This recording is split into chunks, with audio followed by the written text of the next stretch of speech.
Allah Subhanahu wa taala yang mengatur setiap urusan-urusan kita, yang menjadikan cahaya masuk ke mata kita sehingga kita bisa melihat apapun yang kita sukai, kita bisa mendengar apapun yang kita senangi, kita bisa merasakan rasa masakan yang kita suka. Itu semua merupakan nikmat dari Allah Subhanahu wa taala. Dan Allah gantungkan seluruh nikmat yang Allah berikan dalam kehidupan kita dengan kalimat Alhamdulillahirabbil alamin. Atas semua nikmat dan karunia yang Allah berikan kepada kita, perintah Allah apa? Kita hanya untuk bersyukur. Kita bersyukur kepada Allah Subhanahu wa taala. Maka kewajiban kita sebagai seorang hamba adalah senantiasa bersyukur kepada Allah. Kita bersyukur dengan lisan kita, kita bersyukur dengan hati kita, dan yang lebih utama kita bersyukur dengan perbuatan kita, yaitu dengan cara kita menggunakan nikmat yang Allah berikan dalam rangka mentaati Allah Subhanahu wa taala. Karena kita harus ingat satu hal, Allah Subhanahu wa taala mengingatkan kita dalam satu ayat yang semuanya sudah hafal. Di ayat terakhir surah At-Takasur, "Tsumma latus'alunna yauma idzin."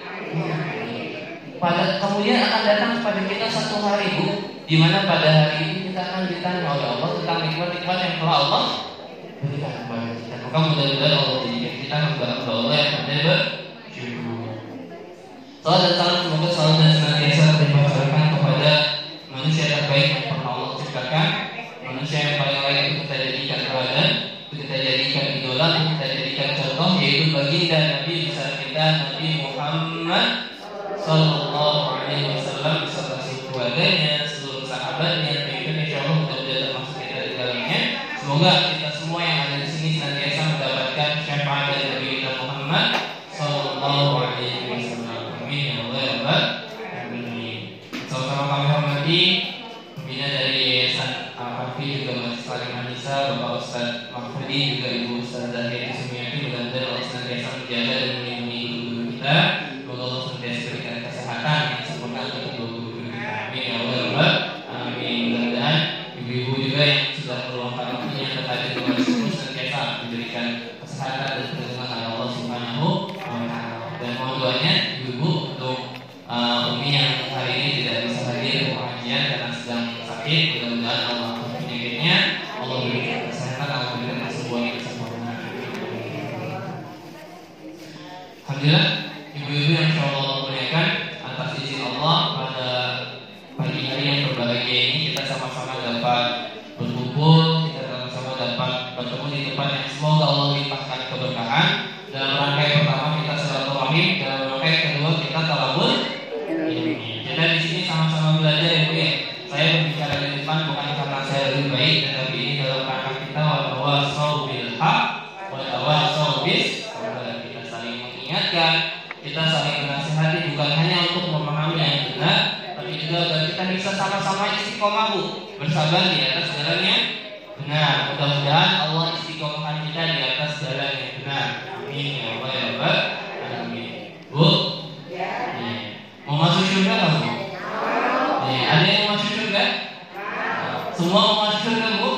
Mau. Ada yang punya pendapat lain? Oh saya mau nanti dulu. Ada yang mau? Iya.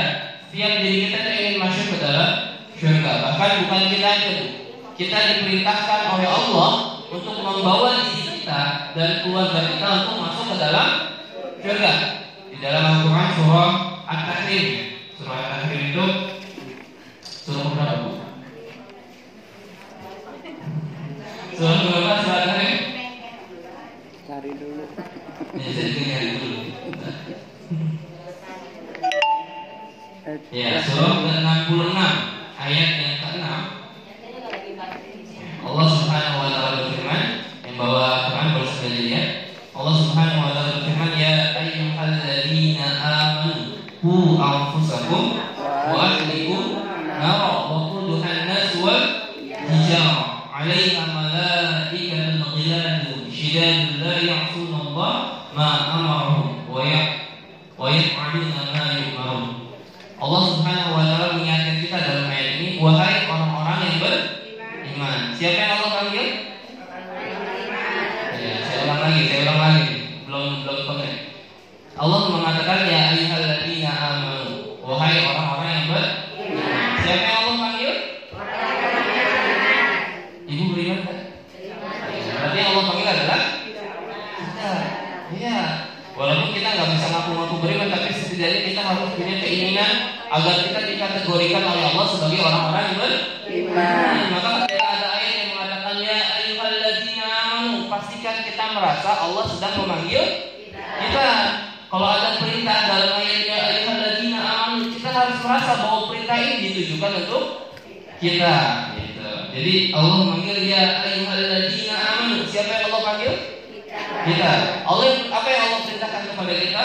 Ku anfusakum wa ahlikum nar.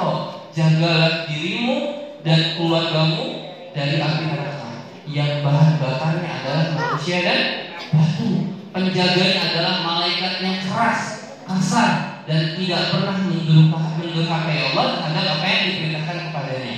Ini menjadi sebuah pelajaran keperingatan kita bahwa Allah memerintahkan kita untuk menjaga diri kita dan keluarga kita jangan sampai masuk ke dalam neraka. Dengan kata lain, Allah memerintahkan kita bersama keluarga kita masuk ke dalam surga. Iya, Allah memerintahkan kita dengan keluarga kita masuk ke dalam surga. Nah, Ibnu Qayyim rahimahullah dalam kitabnya Ad-Dawa itu pernah mengutip perkataan gurunya Syekhul Islam Ibnu Taimiyah yang mengatakan bahwa sesungguhnya di dunia ini ada sebuah replika, ada sebuah replika dari surga. Di dunia ini terdapat sesuatu yang merupakan bagian dari replika dari surga, representasi dari surga, yang siapa yang bisa menjadikan, bisa masuk ke dalam surga itu di dunia, maka dia akan masuk ke dalam surga di akhirat. Tapi siapa yang tidak bisa masuk, tidak bisa menjadikan surga itu di dunianya, maka dia tidak bisa masuk ke dalam surga di akhirat. Apa itu? Ada yang tahu? Apa replika surga di dunia? Ada yang tahu? Kita boleh pulang. Ada yang tahu? Ada yang tahu? Nggak ada ya? Jadi, pernah dengar istilah baiti jannati? Pernah dengar? Apa maknanya? Kalau dibilang rumahku surgaku, apa yang ada di benak ibu sekalian? Rumahku surgaku, rumahnya lantai 3, kamarnya ada 10, AC. Terus apa lagi? Mobilnya ada 10 interior, kan? Apa lagi? Kayak gitu bukan? Kayak gimana gambar rumahku surga itu kayak apa sih? Gitu kan? Kita sering mendengar istilah baiti jannati, rumahku surga. Tapi seperti apa gambaran rumahku menjadi surga?